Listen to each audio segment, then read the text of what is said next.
పోగొట్టు తెలుగు భాష వచ్చిన వాళ్ళు, తెలుగు మాతృభాష కలిగిన వాళ్ళంతా. ఇంకా ఇతడు సవణ భాష అనే భాషను ఇతడు ఉద్ధరించాడు. నిజం చెప్పాలంటే సవర్లో వాళ్ళకి లిపి అనేది లేదు, అంటే వాళ్ళు చదవడం కానీ రాయడం కానీ అస్సలు రాదు.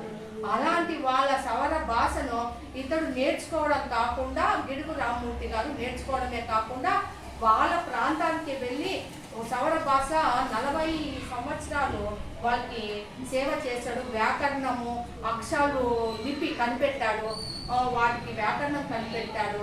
ఇంత గొప్ప వ్యక్తి అసలు తన స్వార్థం ఏ రోజు చూసుకోలేదు. ఎప్పుడు భాషను ఉద్ధరించడానికే తన జీవితాన్ని అంకితం చేశాడు. భాష కోసమే తన ఆదాయాన్ని కూడా, అసలు సవర్లకు ఒక పాఠశాల కూడా ఏర్పాటు చేసి వాళ్ళకి చదువు కూడా చెప్పడం జరిగింది. ఆ తర్వాత సవర్ భాషలో రాయడం చదవడం నేర్చుకున్నాక వాళ్ళు అభివృద్ధి చెందారు. నిజంగా గిడుగు వెంకటరామమూర్తి గారు చాలా చాలా సేవ చేశాడు.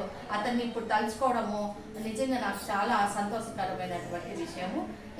ఇది అందరూ గ్రహిస్తారని, తెలుగు భాషను ప్రేమిస్తారని, అభిమానిస్తారని కోరుకుంటూ నేను సెలవు తీసుకుంటున్నాను. మా విద్యార్థులు పద్యాలు చెప్తారు.